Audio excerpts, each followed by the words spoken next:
Bien, comenzamos con el tema 3, que es la parte de cálculo de espesor de pared según normas ASME.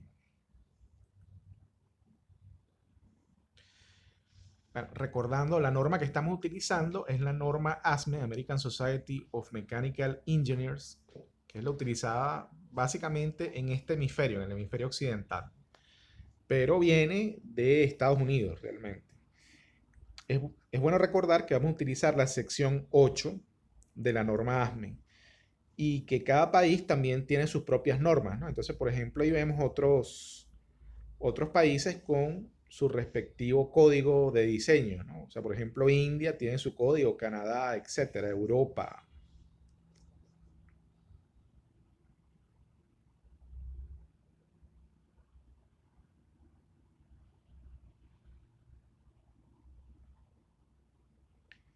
Bien. Entonces, en la norma ASME, en efecto, lo que vamos a utilizar es la sección 8. La sección 8 habíamos visto en clases pasadas que tiene tres divisiones. La división 1, reglas básicas, división 2, reglas alternativas y división 3, reglas alternativas para recipientes de muy alta presión.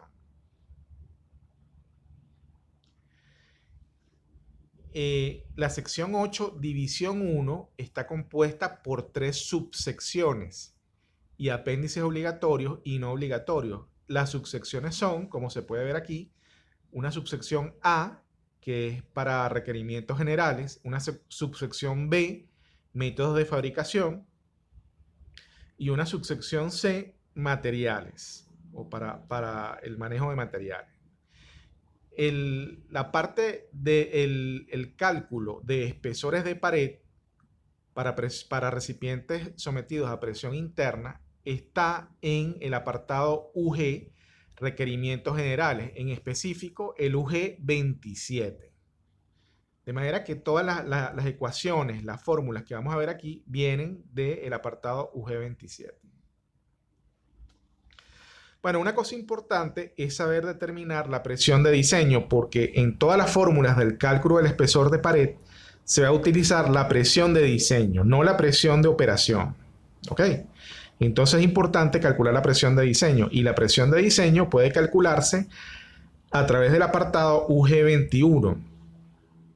Entonces vamos a leer un momentico arriba el texto. Dice: los recipientes que cumplen con la parte UG de la división 1 se deben diseñar para la condición más severa de presión y temperatura simultáneas esperadas durante la operación normal. Es decir, aquí se utiliza la presión máxima de operación o la presión más severa durante la operación y la temperatura más severa actuando simultáneamente. Si uno sabe esos datos, entonces tienes que usarlo en paralelo, actuando al mismo tiempo. La temperatura máxima y mínima de diseño no deben exceder los límites establecidos en las tablas de la subsección C para el material seleccionado. Recuerden que la subsección C es una subsección correspondiente a materiales.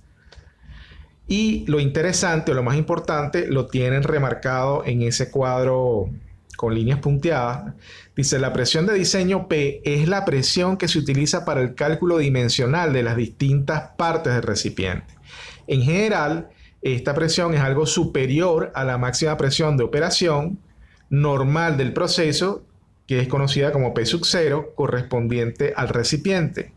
La bibliografía especializada sugiere adoptar, entonces fíjense que para la presión de diseño, que es P, o la presión de diseño, que es P, el valor se va a asumir el mayor valor correspondiente a 1.1 P sub 0 o P sub 0 más 2. En este caso estamos hablando de presiones en kilogramos fuerza sobre centímetros cuadrados. Es decir, la presión de diseño va a ser el mayor de esos dos valores que están ahí. Entonces recuerden que en este caso P es la presión de diseño y P sub 0 es la máxima presión normal del proceso o de operación del proceso.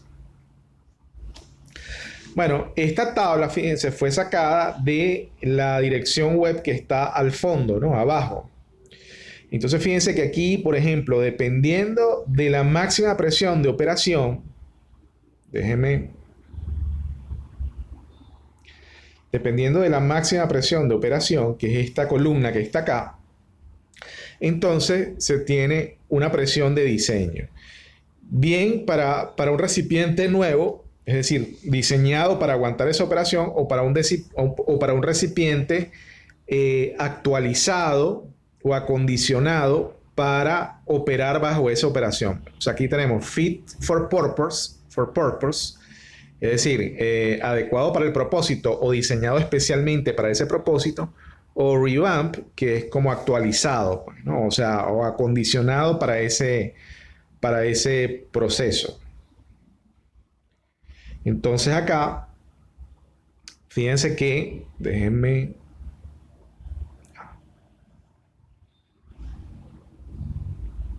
voy a hacer un acercamiento.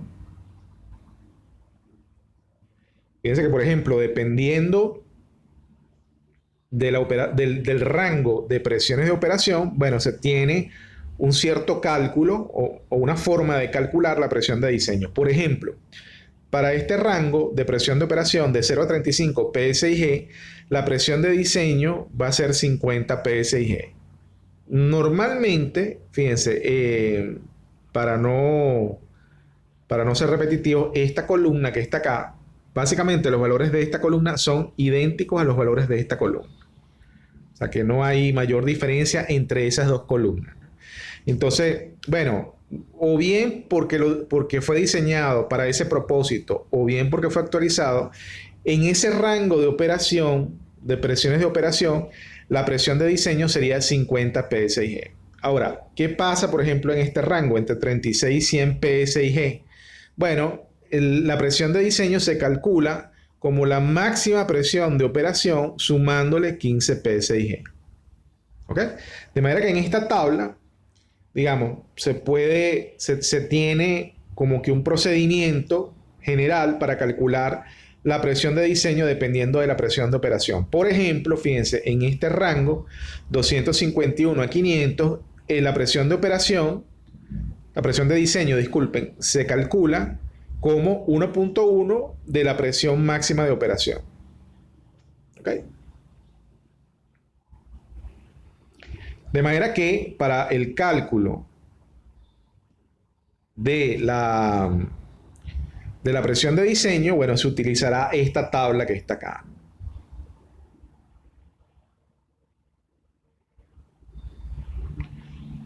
Disculpen que quiero poner la pantalla completa.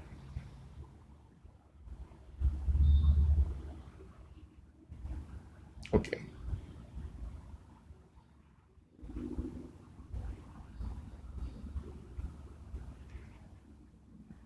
Bien. Entonces, por ejemplo, vamos a ver cómo calcular el espesor de pared para cada tipo de sección o para cada geometría de sección. Entonces, ya habíamos visto en clases pasadas que para un recipiente cilíndrico o para una sección cilíndrica tengo tres esfuerzos realmente, pero si no consideramos el esfuerzo radial, tengo un esfuerzo circunferencial y un esfuerzo longitudinal. El esfuerzo circunferencial también se conoce como esfuerzo tangencial, y habíamos visto que el esfuerzo circunferencial o tangencial era el doble del esfuerzo longitudinal. Entonces, aquí podemos ver las ecuaciones para calcular el espesor de pared requerido para un cuerpo cilíndrico, pero esta vez basándome en el esfuerzo circunferencial o en el esfuerzo tangencial. Entonces, fíjense que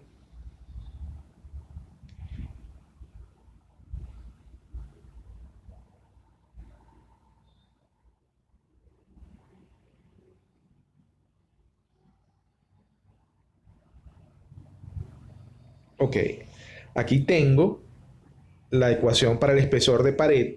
Fíjense que si ustedes ven aquí abajo está la nomenclatura de estas ecuaciones, ¿no? S sería el esfuerzo admisible máximo, atención.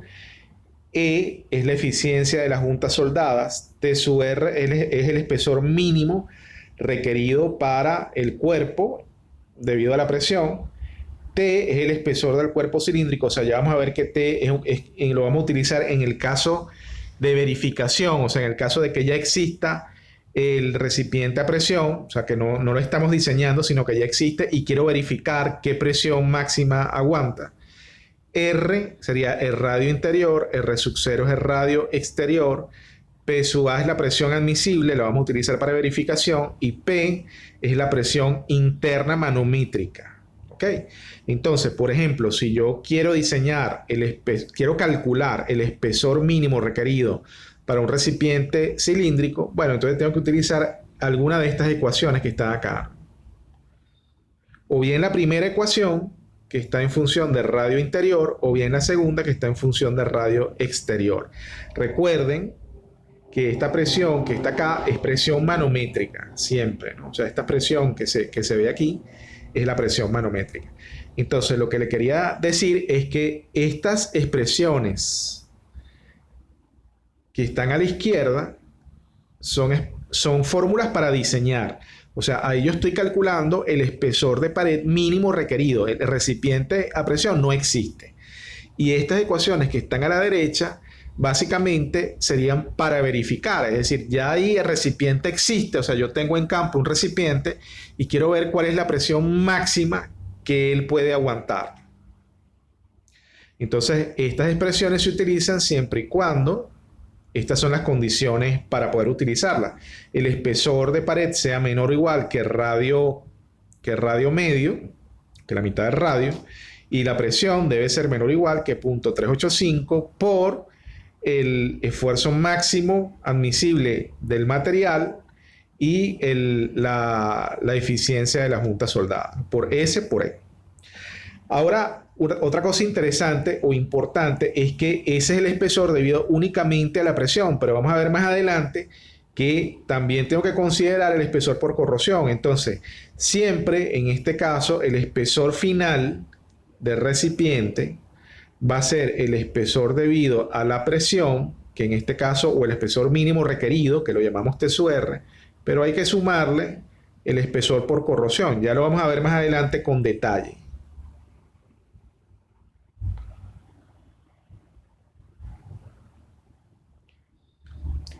Bien, eso fue, por cierto, fíjense, esto que está acá es el espesor mínimo requerido con el esfuerzo circunferencial, o también conocido como tangencial, que es el esfuerzo máximo.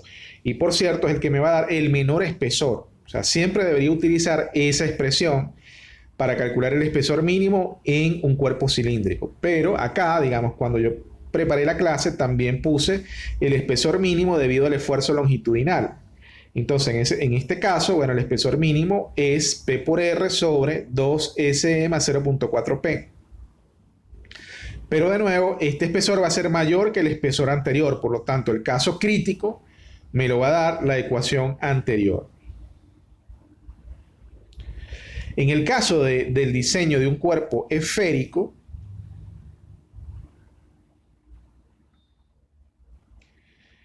entonces voy a utilizar esa expresión que está ahí, ¿no? Fíjense, la expresión que está a la izquierda sería la expresión para calcular el espesor mínimo de pared. En este caso es P por R sobre 2 por SE menos 0.2P. Donde ya sabemos qué significa cada una de esos parámetros o de esas variables. Y bueno, teniendo en cuenta que siempre al final tengo que sumarle el espesor por corrosión. Bien, eso fue lo que hemos visto hasta ahora con respecto al cuerpo. Ahora vamos a abordar los cabezales, ¿no? Entonces, según el código ASME, los tipos de cabezales que existen son elipsoidales, toriesféricos, hemisféricos, cónicos, toricónicos, planos o conformados. Eso obviamente va a depender de la geometría, ya lo vamos a ver a continuación. En cada una de las geometrías vamos a ver una serie de parámetros y vamos a ver geométricamente qué son esos parámetros, pero digamos, la definición de cada parámetro está abajo, entonces podemos ver, por ejemplo,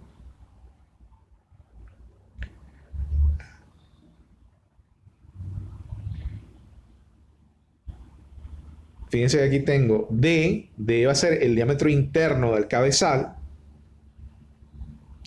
Dice, en el cabezal elipsoidal es la longitud del eje mayor, de su I es el diámetro interno de la porción cónica del cabezal toricónico, o sea, es algo que se va a utilizar únicamente en el cabezal toricónico. Alfa es la mitad del ángulo del cono, ya lo vamos a ver a continuación. L es lo que se llama radio de conformado o radio de corona, eso se utiliza en el cabezal toricónico. R, radio de transición. Y H es la mitad de la longitud del eje menor del cabezal elipsoidal, medida internamente. De todas formas, ya vamos a ver con detalle cada uno de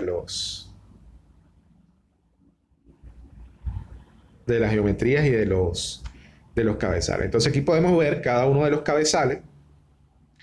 Entonces al principio, bueno, tenemos el cabezal cónico. Perdón, disculpen. Al principio tenemos el cabezal elipsoidal. Entonces se puede ver un semieje mayor que tiene diámetro D, que entre comillas también es el diámetro interno, y un semieje menor que es la altura, que es H. Y bueno, ahí podemos ver el espesor de pared T, ¿no? Entonces en el cabezal toriesférico vemos otros detalles, ¿no? Entonces, por ejemplo, ahí tengo el L, que era el radio, era uno de los radios de generación. Y tenemos un R minúscula que es el radio, lo que llaman el radio de corona, pues por así decirlo. Pero bueno, son parámetros geométricos para fabricar la forma del cabezal. Aquí tenemos un cabezal hemisférico que no es más que la mitad de una esfera. Un cabezal cónico, fíjense que aquí tengo el ángulo del cabezal cónico, o el alfa, que es la mitad del ángulo. Y un cabezal toricónico, que básicamente es un cono, pero que tiene un cierto radio aquí en el borde, ¿no? Entonces, bueno, para calcular cada cabezal o el espesor mínimo de pared en cada cabezal, bueno, tengo... Oh, disculpen.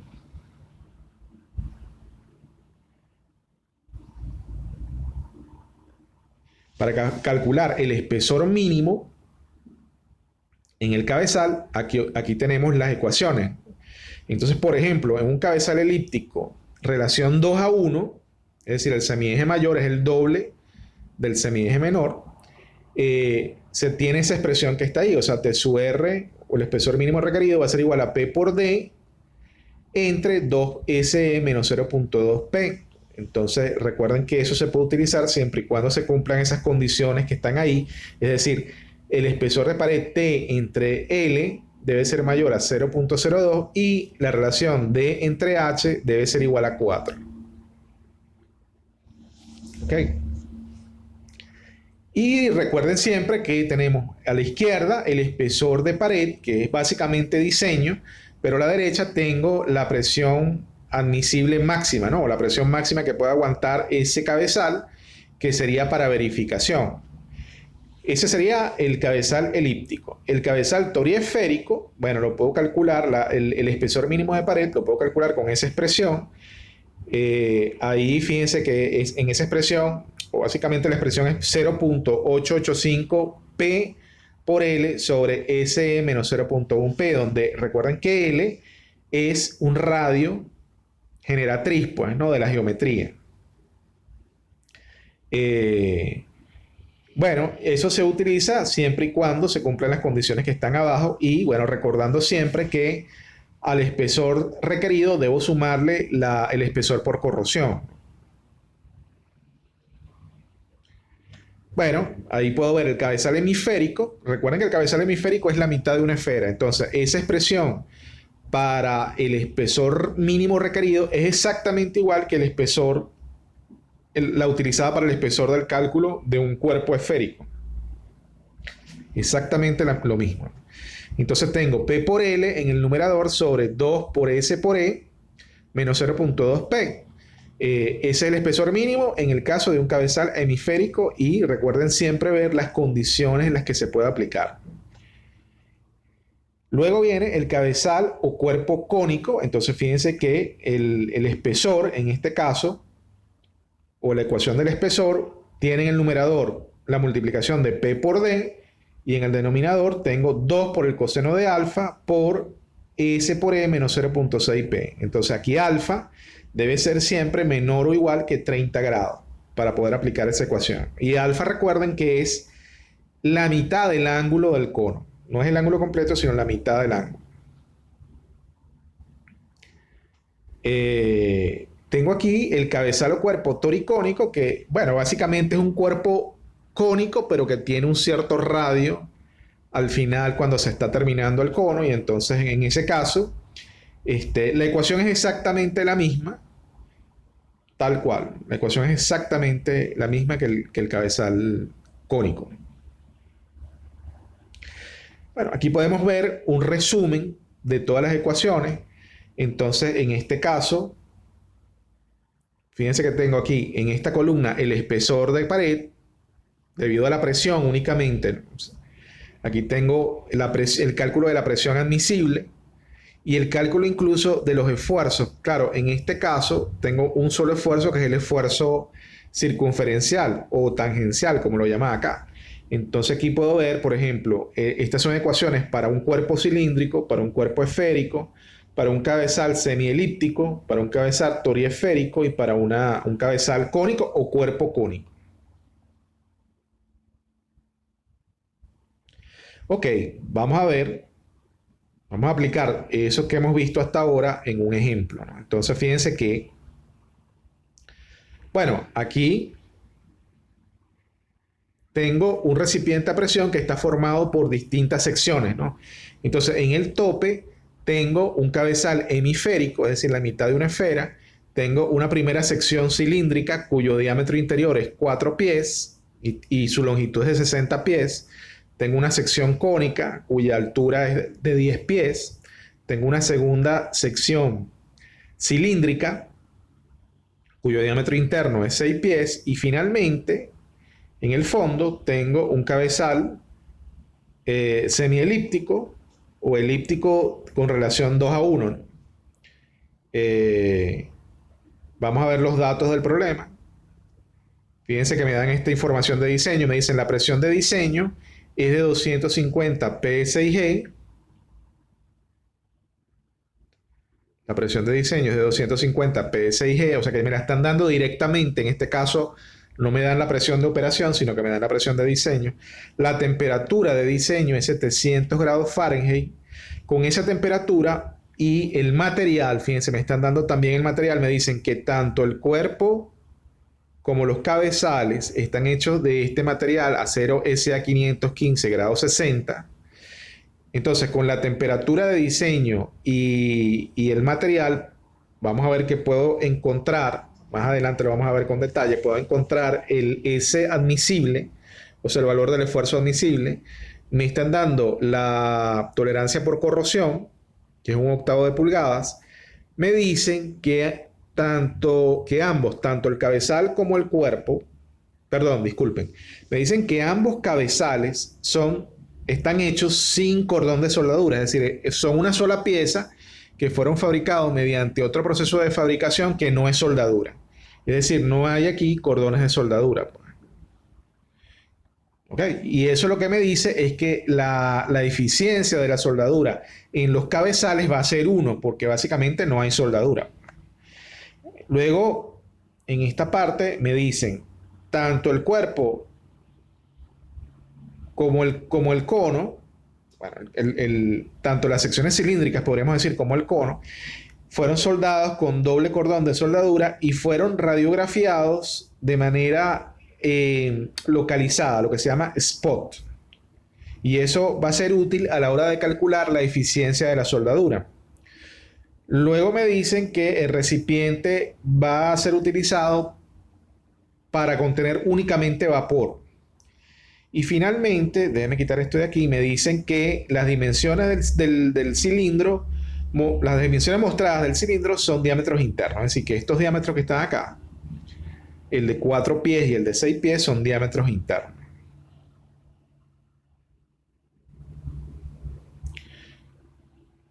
Ok, entonces fíjense, aquí por ejemplo, comenzamos con el problema y me dice, bueno, el espesor requerido en las zonas cilíndricas o en las secciones cilíndricas por presión interna, lo vamos a calcular con esa expresión que está ahí, ¿no? Que ya la habíamos visto, que es el espesor mínimo requerido para cuerpos cilíndricos. Entonces me dicen, como dato, ya me fue dado que la radiografía, la soldadura es radiografiada de manera localizada, spot, y entonces vamos a ver que la eficiencia de la soldadura es 0,85, ya vamos a ver de dónde sale eso, y el S admisible del material es 14.400 PSI, y eso se puede inferir, o se puede calcular, mejor dicho, utilizando el tipo de material y la temperatura de diseño. Ya vamos a ver de dónde sale. Eso sale de una tabla que lo vamos a ver a continuación. También me dan la presión de diseño. La presión de diseño es 250 PSIG. Entonces, esa es la presión que tengo que introducir en la ecuación anterior. Fíjense, lo primero que vamos a ver es la parte de la soldadura.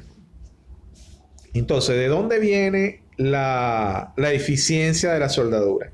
La eficiencia de la soldadura viene de esta tabla que está acá.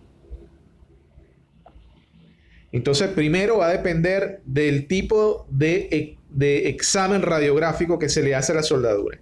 Si se le hace un examen completo o full, entonces, bueno, dependiendo, normalmente siempre nosotros vamos a utilizar esta primera fila que está acá. Ya vamos a ver qué significa esto de las categorías de juntas, ¿no? Pero normalmente vamos a utilizar juntas tipo 1, y para las juntas tipo 1 no importa la categoría. Entonces, si la radiografía de la junta fue completa, la eficiencia, el valor de la eficiencia es 1. En cambio, si el tipo de examen radiográfico fue localizado o spot, la eficiencia de la junta va a ser 0,85. Y si no se hace ningún examen radiográfico, la eficiencia de la junta se toma como 0,70. ¿Ok? Entonces, ¿de dónde viene eso de las categorías de junta? Aquí la podemos ver. Entonces, por ejemplo, fíjense que, bueno, lo malo es que aquí se me va. Ok, perfecto. Entonces, fíjense acá, por ejemplo, en este cabezal que está acá, ese cabezal hay una soldadura. O sea, ese cabezal fue hecho a través de soldadura. Entonces, esas juntas de soldadura que pueden ver aquí son tipo A. O sea, todas las juntas que se hacen en un cabezal hemisférico son tipo A. Por ejemplo, también esta junta que está acá, que fue hecha en un cuerpo, pero que es longitudinal, también es tipo A. ¿Ok? Ahora, las juntas circunferenciales o en la dirección circunferencial o transversal son juntas tipo B. Cuando se une, por ejemplo, un cabezal hemisférico a un cuerpo cilíndrico, también es una junta tipo A. Sin embargo, si el cabezal es hemisférico y no tiene soldaduras y se une a un cuerpo, entonces es una junta tipo B. Entonces, por ejemplo, acá se está uniendo un cabezal cilíndrico con un cabezal cónico. Eso es una junta tipo B. La junta tipo C, fíjense, es la junta con la que se une la brida a la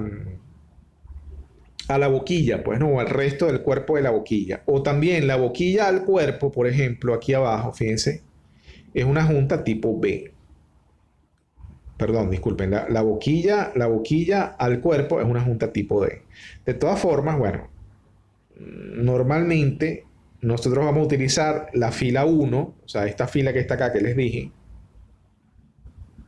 O sea que eso abarca todos los tipos de juntas. Entonces acá, fíjense, aquí lo tienen por escrito, por ejemplo, en la categoría A, ¿qué es lo que cae? Dice, todas las uniones soldadas longitudinales, tanto en el cuerpo como en las boquillas. ¿Ok? Otra categoría A, todas las uniones soldadas en los cabezales y la unión soldada del cabezal hemisférico al cuerpo. ¿Ok? Categoría B, todas las uniones circunferenciales, en la dirección circunferencial, y en el cuerpo y en las boquillas, uniones circunferenciales. Luego dice, unión entre un cabezal y el cuerpo, siempre y cuando no sea un cabezal hemisférico. O sea, cualquier cabezal que no sea hemisférico, que se una al cuerpo, esa unión es una unión que cae en la categoría B. Categoría C, todas las uniones de bridas, por ejemplo. de bridas a las boquillas. Categoría D, todas las uniones en las que se une la boquilla al cuerpo.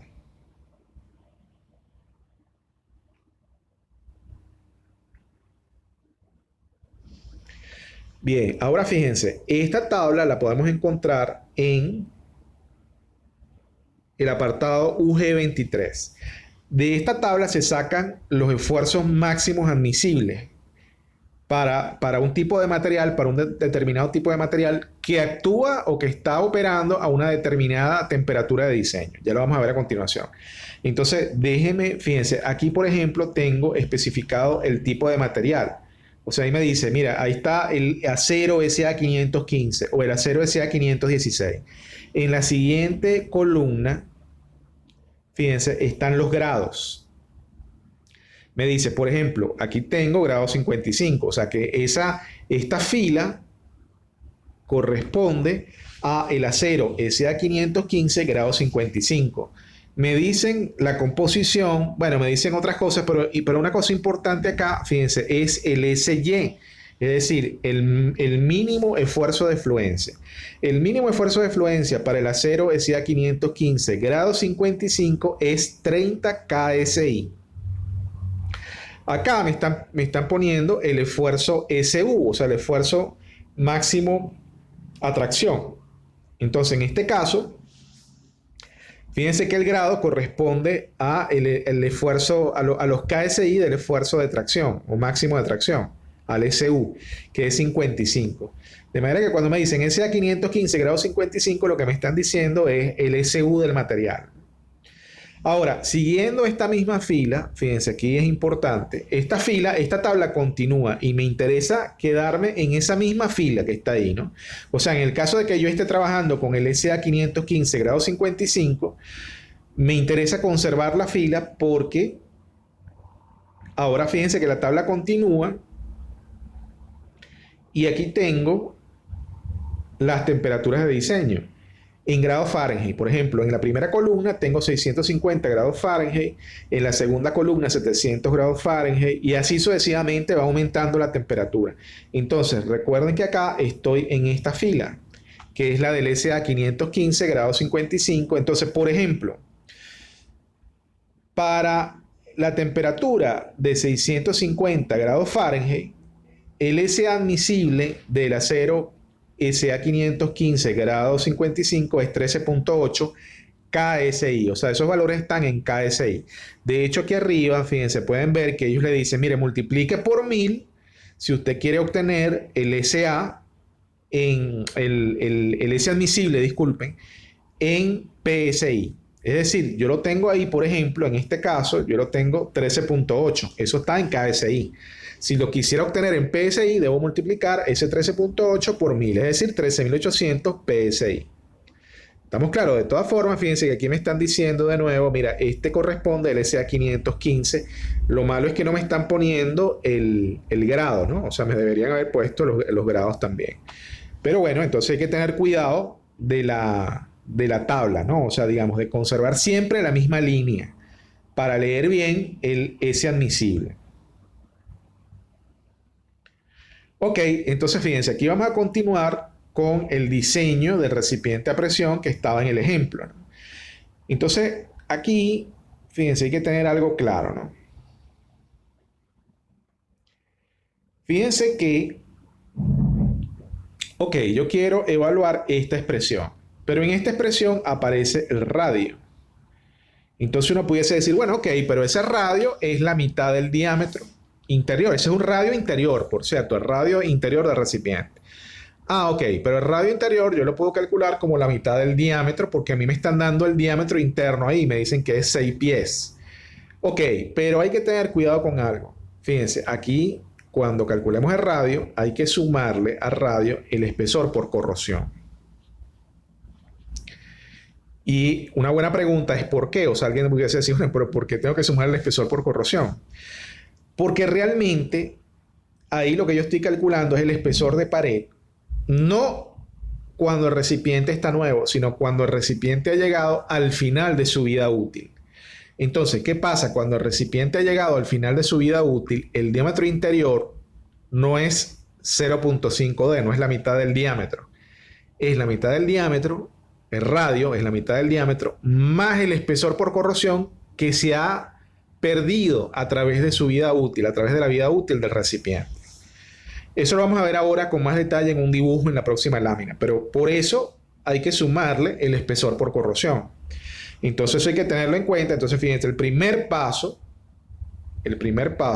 es calcular el radio, y el radio entonces el 0 es la mitad del diámetro más el espesor por corrosión. Eso arroja un valor de 36, recuerden, esto es 36,125 pulgadas. Entonces, ok, otra cosa, ¿no? Fíjense, aquí, déjeme hacer un zoom más grande de esto. Aquí hay un pequeño error de donde yo tomé el material. Fíjense, aquí dice que esto es E1, lo están poniendo. E1 significa que esa parte, o sea, esa sección que yo estoy diseñando, no tiene soldaduras internas. O sea, digamos, fue diseñada como una sola pieza, pues mediante otro proceso de fabricación. Y en este caso eso no es verdad. O sea, para la sección cilíndrica que yo estoy diseñando, eso fue hecho mediante soldadura. Y aquí me dicen, fíjense, que la eficiencia de la soldadura es 0.85. Por lo tanto, aquí ha debido aparecer no E1, sino E. ¿Ok? Solo E. O sea, E1 es para aquellas piezas o para aquellas secciones que no tienen soldaduras internas. Entonces, por ejemplo, en los cabezales yo debería poner E1, porque en los cabezales me está diciendo el enunciado del problema que no hay soldaduras internas. O sea, que los cabezales no fueron hechos mediante piezas soldadas. ¿Ok? Bueno, retomando el problema, entonces ya habíamos calculado el radio interno tomando en consideración el espesor por corrosión, evaluamos el espesor de pared. Fíjense, ese espesor de pared, por tanto, es el espesor de pared el último día de la vida útil del recipiente. Es decir, el recipiente necesita tener un espesor de pared de 0.747 pulgadas para que el último día de la vida útil, cuando ya se ha consumido el espesor por corrosión o la tolerancia por corrosión, se ha consumido completamente, todavía el recipiente resista la presión interna. ¿Ok? Entonces, perfecto. Ok, me da el espesor de pared debido a la presión, el último día de la vida útil me da 0.747. Pero a mí me interesa especificar el espesor de pared el primer día de la vida útil, o sea, cuando el recipiente está nuevo, porque yo quiero que alguien lo construya. Entonces me interesa que el espesor de pared sea el del día 1. Por eso está esta última parte que está acá. Al espesor que calculé antes, que es el último día de la vida útil, le voy a sumar nuevamente el espesor por corrosión. Entonces eso me da este T que está acá, es el espesor el primer día, el espesor de pared del recipiente el primer día. Y aquí tengo ese espesor finalmente para esa sección que estamos diseñando, que es la sección cilíndrica que está abajo de diámetro 6 pulgadas, de diámetro 6 pies, disculpen, fue 0.872 pulgadas. ¿Ok? Luego yo debería, ojo, escoger un espesor comercial, porque es posible que esto no lo tengan en la ferretería o no lo fabrique. O sea, la fábrica de láminas de acero no fabrica ese espesor, sino que de repente fabrica uno que es 0.875 pulgadas. Entonces yo debería especificar ese espesor comercial. Es decir, para esa sección utilices el espesor comercial tal, 0.875, por ejemplo, si fuera el caso. Bien. Ok, entonces ya diseñé, fíjense, esta parte que está resaltada, esa sección que está resaltada. Ok, aquí con este dibujo lo que le quiero explicar es precisamente eso. O sea, por qué cuando calculo el radio tengo que sumarle el espesor por corrosión, y por qué una vez que he calculado el espesor de pared también tengo que volverle a sumar el espesor por corrosión. Entonces, fíjense, aquí tienen un dibujo del primer día de servicio, o sea, el recipiente nuevo y el recipiente el último día de su vida útil. Entonces, si ustedes ven acá, este es el diámetro interno el primer día. Y este es el diámetro interno el último día de la vida útil. Vamos a ponerle aquí si quieren DF, pues. El diámetro final. O si quieren, y aquí si quieren le ponemos un diámetro inicial. El D sub 0 es el diámetro el primer día de la vida útil. Y el D sub F es el diámetro al final de la vida útil. ¿Qué pasó? Bueno, que en el último día de la vida útil, el diámetro interno creció de D sub 0 a DF. ¿Y cuánto vale el DF? Vale el diámetro inicial más 2 veces, lo pueden ver aquí abajo, vale el diámetro inicial, o sea, el diámetro que tenía el primer día de la vida útil, más 2 veces el espesor por corrosión. Y por tanto, entonces el radio va a valer ¿cuánto? Va a valer 0.5 décima, la mitad del diámetro, pero tengo que sumarle el espesor por corrosión, porque este espesor se consumió completamente. ¿Ok? Y entonces yo lo que estoy calculando es este T sub P. Este es el T sub P. Lo estoy calculando con esta expresión. ¿Ok? O sea, la expresión que estoy usando es para calcular el espesor de pared el último día de la vida útil del recipiente. Ah, perfecto. Ok, ya pude calcular el T sub P. Pero a la hora de construir el recipiente no me sirve el T sub P. Me sirve el T. Entonces, ¿qué hago? Bueno, para llevarlo al primer día, agarro el T sub P y le sumo el espesor por corrosión. Es decir, aumenté, ahora estoy aquí, en este espesor que está acá. Este es T. ¿Estamos de acuerdo? Y ese es el espesor que le interesa al fabricante. O sea, el fabricante va a decir, mira, ¿qué espesor quiere? ¿Con qué espesor tú quieres que yo te haga el recipiente? No es T sub P, es T. Entonces, por eso, al principio, a la hora de calcular el radio, a ver si puedo poner esto un poco más grande. Por eso, bien, entonces como les iba diciendo, entonces por eso tengo que sumarle al 0.5 veces el diámetro a la hora de calcular el radio, a la mitad del diámetro inicial tengo que sumarle el espesor por corrosión. Eso me permite, recapitulando, me permite calcular el espesor de pared el último día de la vida útil, pero a la hora de fabricar el recipiente no me sirve el T sub P, sino que me sirve el espesor inicial, que es este que está acá, el espesor que necesito que tenga el recipiente el primer día. Y para eso tengo que sumarle al T sub P, tengo que sumarle el espesor por corrosión. Bueno, espero que haya quedado claro ese detalle. Ok, continuando, entonces fíjense, sencillamente ahora vamos a diseñar esta parte, la sección cilíndrica que está en el tope, cuyo diámetro es 4 pies. Entonces, de nuevo, fíjense, al radio, el radio inicial, que es 0.5 veces por el diámetro, que es 48, tengo que sumarle el espesor por corrosión. Aquí tengo el radio. Entonces evalúo el espesor de pared. Recuerden que este es el espesor de pared el último día de la vida útil. Me está dando 0.499, pero tengo que llevarlo al primer día, a espesor nuevo, le sumo el espesor por corrosión. Entonces aquí tengo el espesor de pared que necesito, ese es el espesor de pared que necesita el recipiente el primer día. Pues, ¿no? O sea, el espesor de pared de la especificación del diseño del recipiente. Bien, aquí está el diseño del cabezal superior, que es un cabezal hemisférico. Fíjense que dice, en los datos decían que ambos cabezales fueron realizados sin ningún cordón de soldadura, por lo tanto la eficiencia de la soldadura ahí es 1. En este caso se está diseñando el cabezal que está en el tope del recipiente, que es un cabezal hemisférico. Entonces, de nuevo, fíjense que en el radio hay que sumarle al radio del recipiente, hay que sumarle el espesor por corrosión. ¿Ok?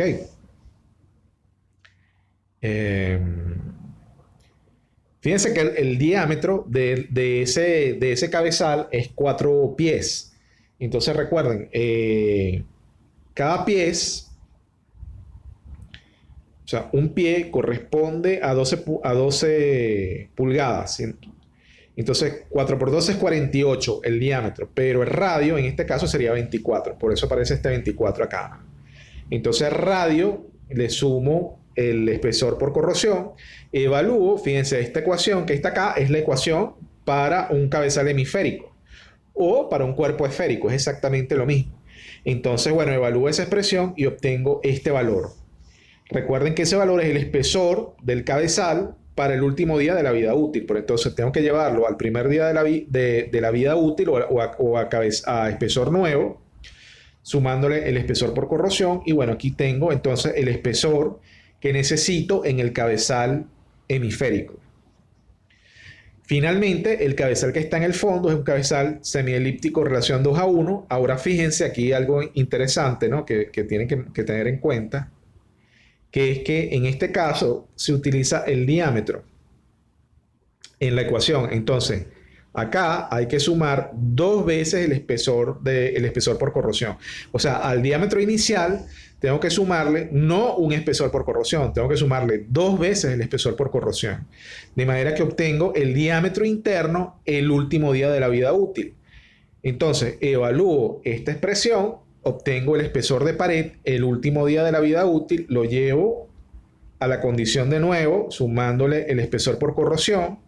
Y bueno, aquí tengo entonces el espesor que necesito en el cabezal semielíptico, el primer día de trabajo. Ok, y aquí estamos calculando el espesor de la sección cónica. Entonces, fíjense, aquí una cosa que tienen que tener en consideración, tal vez para que quede más claro, voy a tratar de dibujar aquí la sección cónica. Fíjense, esta parte, esto que está acá, es lo que yo llamo delta, que lo estoy calculando con esta expresión que está acá. O sea, el diámetro mayor, ¿verdad? Que es el diámetro de abajo, menos el diámetro menor, que es el diámetro de arriba. Eso entre 2 me da esta distancia, que es lo que yo llamo delta.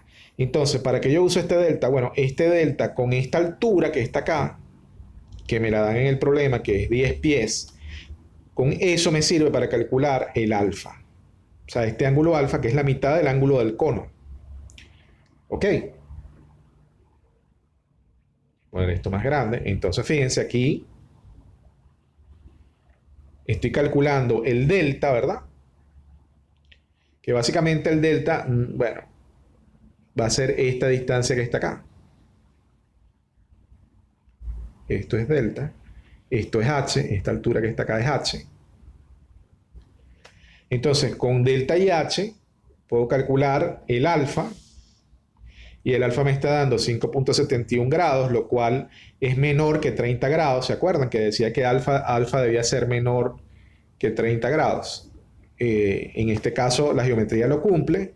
Entonces, fíjense, aquí voy a calcular el diámetro, el último día de la vida útil, por lo tanto, tengo que sumarle 2 veces el espesor por corrosión. Bueno, aquí sencillamente estoy convirtiendo el diámetro en pies, lo estoy convirtiendo a pulgadas. Aquí estoy sumando las dos tolerancias por corrosión. Obtengo el diámetro, el último día de la vida útil. Evalúo la expresión para la sección cónica. Entonces estoy obteniendo 0.889, recuerden 8.8891 pulgadas. Recuerden que ese es el espesor de pared el último día de la vida útil, cuando ya se ha consumido el espesor por corrosión o la tolerancia por corrosión. Pero entonces me interesa llevar ese espesor, llevarlo al primer día de la vida útil o a nuevo, y entonces por eso a ese espesor tengo que sumarle la tolerancia por corrosión. Y me da que el espesor es 1.014 pulgadas para la sección cónica.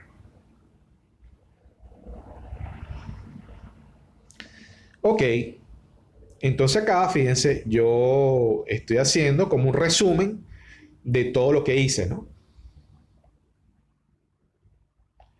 Bien, entonces fíjense que, por ejemplo, acá tengo en la primera columna el espesor calculado en pulgadas, o sea, eso fue lo que salió del cálculo, pero luego recuerden que yo debería utilizar un espesor comercial, o sea, yo debería especificar un espesor comercial. Entonces,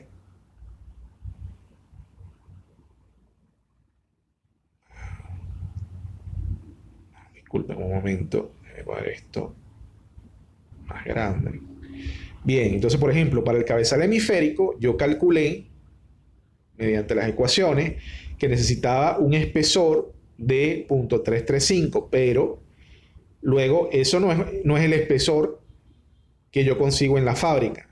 Entonces, el espesor más cercano por encima, el espesor comercial más cercano por encima es el que yo debería usar. En este caso, 3/8 de pulgada. Fíjense que en un espesor de 3/8 de pulgada es 0.375, es un poquito mayor a 0.335. Este debería ser el espesor que yo debería especificar.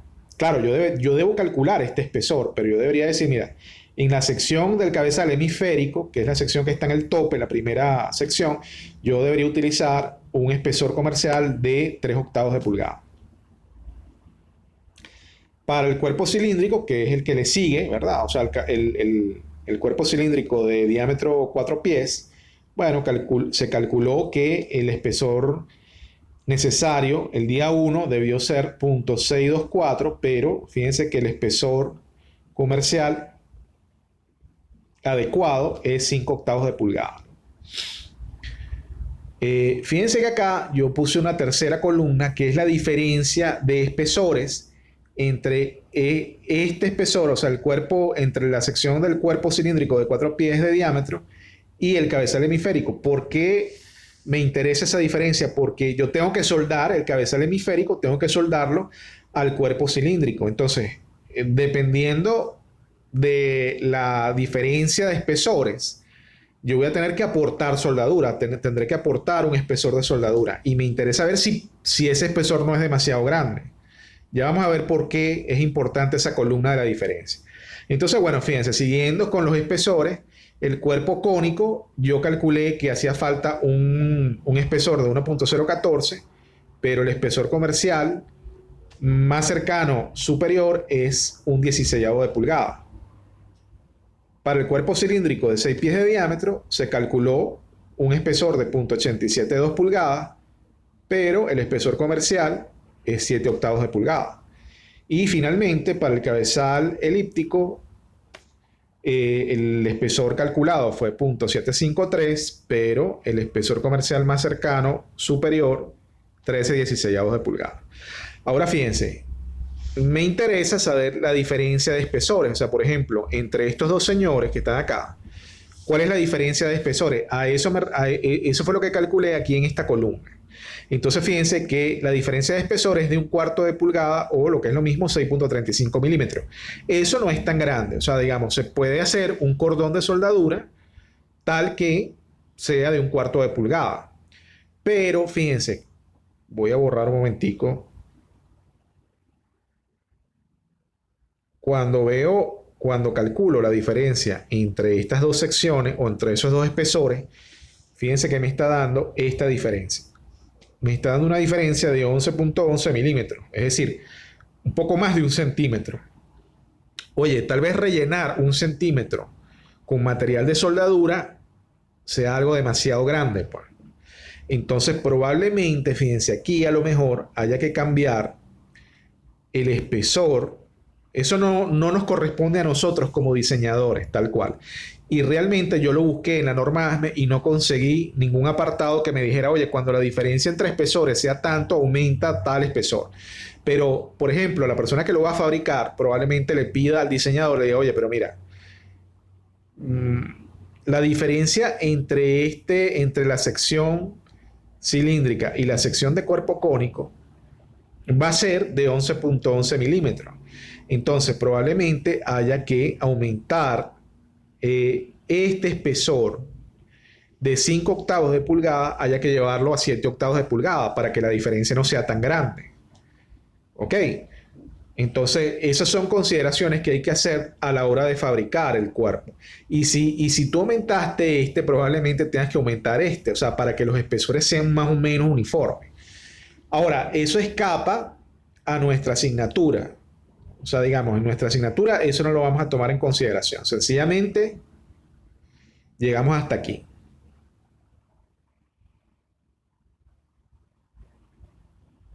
¿Ok? De todas formas, si ustedes encuentran en la norma ASME o en alguna otra norma algo que tenga que ver con la diferencia de espesores, por favor háganmelo saber. Pero yo no lo he encontrado, la verdad, yo lo busqué y no lo he encontrado. Entonces, nosotros vamos a llegar hasta acá. Pero en la vida real hay que tener en consideración esto que está acá, ¿no? O sea, si alguna vez le toca diseñar un recipiente a presión, es posible que cuando ustedes hablen con el fabricante les diga, oye, no, mira, la diferencia entre espesores máxima debe ser 1/4 de pulgada, por ejemplo. ¿Ok? Ese detalle es el que quería abordar con esta tabla. Bien, entonces espero que todo haya quedado claro y cualquier pregunta ya saben que estamos en contacto. Gracias por su atención.